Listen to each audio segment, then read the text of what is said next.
Hello, I'm Chris Ewing, head golf professional here at Herons Glen, and today we're going to be talking about out of bounds and these landscape areas that you may find yourself around out on the golf course. I've got Bruce Johnson here helping me out today, and as Bruce comes into the shot, we're going to see that he's found his ball right here in a landscaped area out on the golf course, and probably not your best shot, Bruce, but hey, you're here and you're ready to play the next one. The first thing that we need to do is determine if Bruce is in bounds or out of bounds. So as I come back to our white stakes will have a black cap on them as well. I'm going to make sure that Bruce is in play, which he is. He's inside the golf course here in relation to the out of bounds. So Bruce is in play, but we're not going to have him hit that ball out of that landscape area. We're going to give him some relief from there. So Bruce, if you could come in for us. Bruce is going to pick up his ball. He's going to find his nearest point of relief no closer to the hole. So that stance and swing where he's not going to be interfered with by the landscaped area. Once he has determined that, he's going to put a tee down where that spot would be. And from there, he gets a club length additional relief. And again, he's going to put another tee down. And again, we're making sure that we're no closer to the hole when we take this relief. Now he's got his relief area. He can take his drop from there inside of that area. Remember, it's a knee-high drop now for the dropping of the golf ball. His golf ball has stopped inside his relief area. It has not gone closer to the hole. So now his golf ball is in play and he's ready to hit his shot. So again, as we're taking relief from this landscaped area, the number one thing we have to do is determine if we are still in bounds. Now, if Bruce had found his ball a little deeper into that landscaped area and he was out of bounds, we would now have to take out of bounds relief, and that would cost us a penalty shot to do that, or maybe two if we're taking another option. But again, if you're in bounds in a landscaped area, we're going to go ahead and get free relief, nearest point, no closer to the hole. Hello, once again, Chris Ewing, head golf professional here at Herons Glen. We're in another example out here on the golf course where we're looking at a ball that is in a landscaped area. What we find this time, however, Bruce has hit his shot a little deeper into this landscaped area, and we've determined that this ball is actually out of bounds. So it's in the same landscaped area he was previously, but now his ball is actually out of bounds. So unfortunately, Bruce, I can't give you free relief on this one, unfortunately, but we're going to have to take our penalty shots and transition this ball back in play. Okay, we found ourselves taking relief now from that out of bounds position that unfortunately Bruce found himself in that landscaped area. We have an option. It's a 2-shot penalty, but we can come from that landscaped area back into the fairway and drop our ball here. Now you also have the option to replay the shot that puts you in the out of bounds situation over there, and that would be a 1-shot penalty. But we're going to take the 2-shot option. Instead of going back to the tee box, Bruce has decided to go ahead and come out to the fairway. So again, that's going to be a 2-stroke penalty to take this option. We've come from our landscape area back into the fairway, no closer to the hole. We've marked our spot here, and Bruce is now going to take his 2 club lengths. Again, no closer to the hole, so he can come 2 club lengths into the fairway. And now he has his drop area where, again, knee height, he can drop the ball. Looks great. He's inside his drop area. He's no closer to the hole. And so now Bruce is ready to play his shot. And again, it's a 2-stroke penalty. So Bruce's drive, his tee shot, went out of bounds. He's now used 2 more shots, 2, 3. So he's hitting his 4th shot from this position to continue the play of the hole. Hello, Chris Ewing, head golf professional here at Herons Glen, and today we're going to be talking about relief from a penalty area, or your options from the penalty area. Now we're out here on hole number 12 by the green. This is a newly marked area of penalty, red stake penalty area. So we're going to go over what you can do if you unfortunately find your ball over in this spot. Now Bruce has hit an errant shot over here on hole number 12. He's found his ball right here. Bruce is debating his options, whether he wants to try to play this shot or take relief with a penalty stroke. He's inside of the penalty area. You can see our 2 red stakes right here.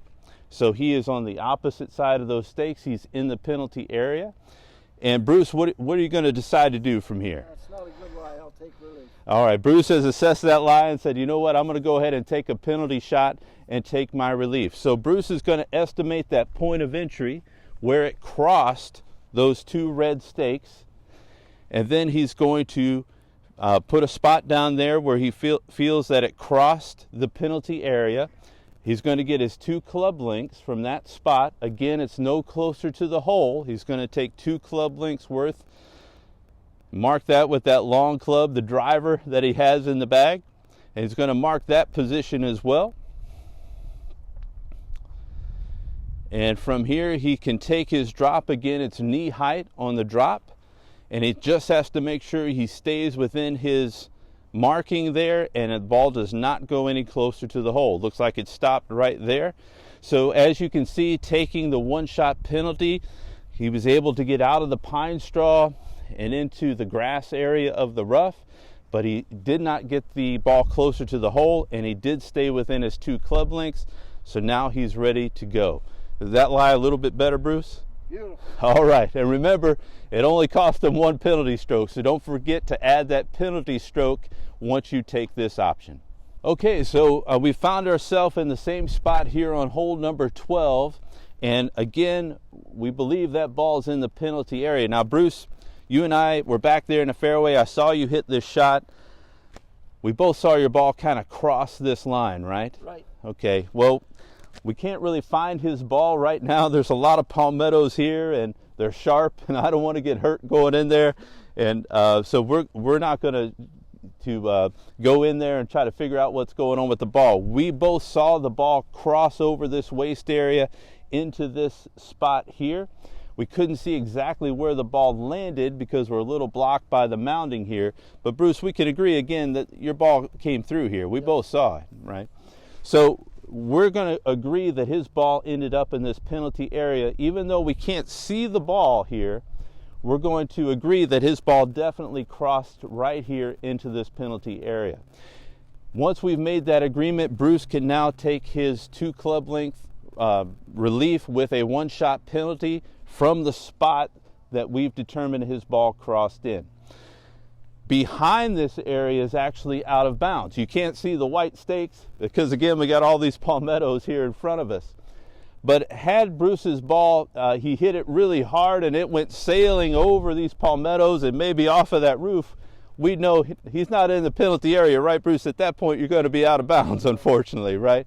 So we'd have to take the out of bounds rule and take relief with a 2-shot penalty going back into the fairway from the point that we felt the ball crossed, or he could replay his shot from the fairway with a 1-shot penalty.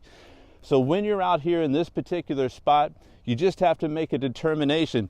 Did you hit it far enough to the right or high enough and hard enough to cross over these palmettos into the housing that you see behind us there? Well, that ball is going to be out of bounds. But if your ball's bouncing off of this mound or landing somewhere in these palmettos, you can agree with your playing competitors, hey, that ball is going to be in the penalty area, and you can take your 1-shot penalty, 2 club lengths no closer to the hole, and do your best to determine that point of entry. So, Bruce, would you say your ball kind of came in right through here? Okay. So the same procedure as we've seen in the past, Bruce would mark that spot, 2 club lengths, drop his ball, 1-shot penalty, and move forward. Again, get with your playing competitors, come to an agreement whether the ball bounced into this penalty area or flew into this penalty area, or if you hit it really, really hard and really high on this backside, more than likely that ball would have been out of bounds. Chris Ewing, head golf professional here at Herons Glen, and today we're going to be talking about the blue stake and handicap flags for those golfers that need those out on the golf course. There is a process if you do need a handicap flag to get one through the golf shop. So please come see us in the golf shop. We'll be happy to help you with that procedure and process to get you a handicap flag for a golf cart if you need one. When you're out there on the golf course using those flags, we're going to have blue stakes all around the greens when you're out there playing. And today I want to show you how to properly use those blue stakes with your golf cart as you're approaching the green. So we have Bruce coming up right here. He's going to park his golf cart. Bruce, I don't know about that one. As you can see, Bruce has parked on the inside part of this blue stake, between the blue stake and the actual putting green. What we want to have is the golf cart to actually be parked on the outside of these blue stakes. Again, this is to help protect the golf course and the wear and tear on the grass. So Bruce is kindly going to back up. He's going to come back in, and we'll see Bruce properly drive his cart up to the blue stake. And as you can see now, he's going to cover that blue stake. He's going to be on the outside part of it as he drives up. Now he can get out of the golf cart and go make that birdie putt, right, Bruce? Yeah. All right, perfect. So again, when you're approaching the green with your handicap flag and you see the blue stakes, that's where you're allowed to park your golf cart. But we want to make sure that you're parked on the outside of those blue stakes, not between the blue stake and the green. As long as we're parking on the outside of that blue stake, you're in the perfect position there, again, to go up to the putting surface. Hello, it's Chris Ewing again, head golf professional here at Heron's Glen, and we're out here on the 11th hole, and we're going to talk about parking the golf cart on the cart path. Now, all of the par 3s out here at Heron's Glen are cart path only all the way around, so please keep that in mind. I've got Bruce here. He's coming up to tee off on hole number 11. Let's see how he does with the golf cart. Looks like he's ready to go right there. And Bruce, before you grab your club, we need to take a look at something here. As we can see, Bruce is pulled up to the tee box, and unfortunately one or two tires has transitioned into our grass area. So if you wouldn't mind, Bruce, let's get all 4 tires there on the cart path. We come forward just a little bit. There we go. Now Bruce has got the cart in a great position. He's got all 4 tires back on the cart path. So please keep that in mind while you're out there playing. All the par 3s are going to be cart path only for us. And when you're parking up near the greens or near the tees, make sure that we have all 4 tires on the cart path itself. Sometimes we can get a little over to the edge, and that's just going to damage our grass here by the cart path, and that'll get worn out over time. So please make sure we got all 4 tires. Bruce, great job right there on the cart path before you get ready to hit that tee shot. It looks like you're ready to go, Bruce. Hello, Chris Ewing out here at Heron's Glen again, your head golf professional. Today I want to cover an important aspect of playing golf out on the golf course, and that is the 90-degree rule that we use here at Heron's Glen. So I have my assistant here, Bruce, one of our good members. He's going to show us how to properly use that 90-degree rule out on the golf course. As you can see, Bruce has found his golf ball here in the fairway, so a nice shot off the tee. And we're going to have Bruce show us how to get to his golf ball and back to the cart path using that 90-degree rule. As you can see, Bruce makes a 90-degree turn right off the path. He then comes straight to his golf ball. He's found his golf ball right there. So he would grab his club. One he's going to use there to get that ball closer to the green or maybe on the front edge. He'll make his swing. Boom, the ball is gone. And now Bruce can get back in the cart, and he'll show us how to exit the fairway properly. So as you'll notice here, Bruce is not going to simply drive right back down the fairway. He's going to turn back and head directly back to the cart path. And from that position, he'll stay on the cart path until he reaches his next shot. So that is how to properly use that 90-degree rule out on the golf course. And we look forward to having you out here and using that every time you play. Okay, we're out here on the golf course and we're looking at this 90-degree rule. I have Bruce out here helping us out once again. Now Bruce has hit the fairway again, but he's now on the far side of the fairway, away from the cart path. Bruce has taken a 90-degree turn from the cart path. He's now coming in to hit his golf shot. Now what's going to be a little different here is Bruce is actually going to pull past his ball to hit this shot. as he pulls past the ball, you can see he's in line now to go into the rough on the opposite side of the fairway. So again, Bruce is going to hit his shot. Hopefully a good one down there. Makes his swing. Okay, well, you know what? Bruce didn't hit that one too great. He kind of rolled it a little bit down there, and he doesn't have very far to go. So instead of going all the way back to the cart path to then make his 90-degree turn, what we're going to have Bruce do is actually stay in the rough. So he's crossed the fairway. He's now in the rough, and he's going to drive down in the rough until he reaches his next shot. From there, he'll make his 90-degree turn, hit his shot, and then continue back to the fairway. Or I'm sorry, the cart path. So from the rough to his ball, 90 degree, and then back to the cart path. So again, when you're using the 90-degree rule and your golf ball is on the far side of the fairway, we'll ask that you come 90 degrees off of that cart path. Come to your golf ball, continue then into the rough, drive in the rough, take 90 degrees to your next shot, and then take your golf cart back to the cart path. And again, that's how we're using the 90-degree rule. Hello, Chris Ewing, head golf professional here at Herons Glen, and we're out on the golf course today. Bruce Johnson helping us out once again, and I want to talk a little bit about bunker etiquette and how to properly play out of a bunker, and what you should do when you leave the bunker after you hit your shot. So we found Bruce's ball right here. Unfortunately, he's found himself in the bunker. Bruce is ready to play his next shot. You're going to see him come in to do that. What I want you to watch is how Bruce comes in from the low side of the bunker. His ball is up here, and he didn't come in from the high side. And if you come in from the high side, that first step, you're going to take a lot of sand, and you might sink down quite a bit and cause more disruption in the bunker area. So by coming in from the low side, he's minimizing that impact of walking into the bunker. And Bruce is going to go ahead and make a swing for us there.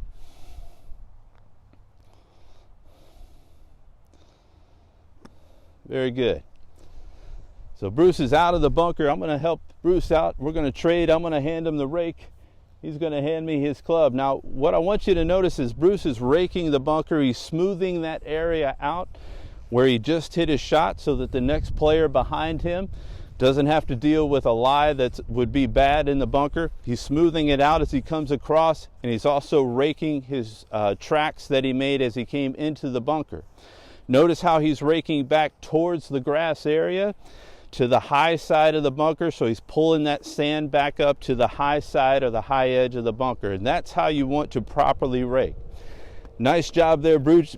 As you can see, he's tapping his shoes. Very important, especially in those green side bunkers, that you tap your shoes, get all that loose sand off the bottom of your shoes so that you don't drag that onto the putting surface, and we can see a trail sometimes when you don't tap that sand off. So make sure to tap your shoes, get that excess sand off of there so that when you go onto the green, you're not tracking that sand onto the putting surface. Nice job there, Bruce. Hello, I'm Chris Ewing, head golf professional here at Herons Glen, and today we're going to talk a little bit about taking care of the golf course. And one of the most important things you can do to help maintain the golf course, keep it looking great out there, is to make sure to always replace your divots with sand during your round of golf. Now, putting sand in divots helps level that surface, so as the grass grows back and covers that divot, we have a nice flat and even surface to hit the next shot from. So if we don't fill the divots properly, that grass is still going to grow over the top, but we're going to have a depression now in that area, which would make the next shot a little bit tougher to hit and wouldn't be as solid a foundation. So Bruce is out here helping me again today. He's taking a divot after a good shot, recovery shot from this position. He's going to go ahead and fill this divot before he moves on. Okay, you got it done there, Bruce? Yeah, it's pretty good. Well, hang on one second there for me, Bruce. As we look at what Bruce has done, he's put some sand in there, which is great, but unfortunately, we haven't filled the entire divot, and we haven't smoothed out that surface to get that even playing ground that we're looking for. So I'm going to have you come back in, Bruce. Maybe add a little more sand, no problem. There we go. Looking much better. As you notice now, Bruce has filled the entire divot with sand, He's using his club, or you can use your foot to just level out that surface so it's nice and even before moving on to your next shot. So again, replacing your divots with sand, one of the most important things you can do to help keep the golf course looking good and to help that playability for all the golfers out there.